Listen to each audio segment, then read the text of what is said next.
এবার ডাকাতির ঘটনায় সন্দেশখালী পুলিশের বড় সাফল্য। ঘটনাটি ঘটেছে সন্দেশখালীর মণিপুর এলাকার। সূত্র খবর, গত 31শে জানুয়ারি রাতে বাড়িতে একাই ছিলেন ওই এলাকার এক গৃহবধূ। সেই সুযোগে 6 সদস্যের একটি ডাকাত দল বাড়ির দরজা ভেঙে ভেতরে ঢোকে। তারপর গৃহবধূকে মারধর করে বাড়িতে থাকা গয়না ও টাকা লুট করে চম্পট দেয় দুষ্কৃতীরা। মারধরের জেরে মহিলার শরীরের একাধিক জায়গায় গুরুতর আঘাত লাগে। এরপর আহত মহিলার চিৎকার শুনে স্থানীয়রা ছুটে আসেন এবং খবর দেওয়া হয় থানায়। খবর পেয়ে পুলিশ দ্রুত ঘটনাস্থলে পৌঁছে তদন্ত শুরু করে। তদন্ত শুরুর 48 ঘন্টার মধ্যেই পুরো ডাকাত দলকে গ্রেফতার করে পুলিশ। অভিযুক্তদের কাছ থেকে উদ্ধার হয়েছে লুট হওয়া নগদ টাকা ও সোনা রূপার গয়না। অভিযুক্তদের পুলিশি হেফাজতের আবেদন জানিয়ে বসিরহাট মহকুমা আদালতে পেশ করা হয়েছে।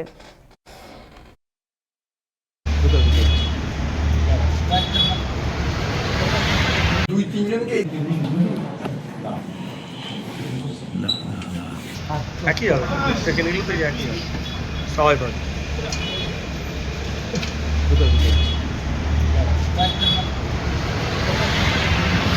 চলে যান, অসুবিধা নেই।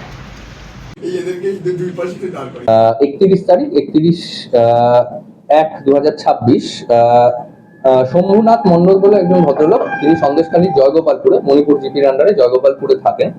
উনি সন্দেশখালী থানায় একটা অভিযোগ জানান যে তার আগের দিন রাত্রে, অর্থাৎ শুক্রবার রাত্রে ওনার বাড়িতে মাঝরাত্রিবেলা একটি ডাকাতির ঘটনা ঘটে।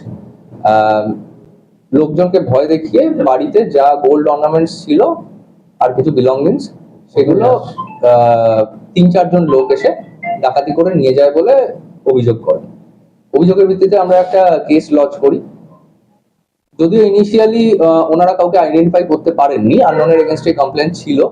পরে আমরা আমাদের সোর্স ইনফরমেশনের ভিত্তিতে কিছু সন্দেহভাজন লোকজনকে আইডেন্টিফাই করি।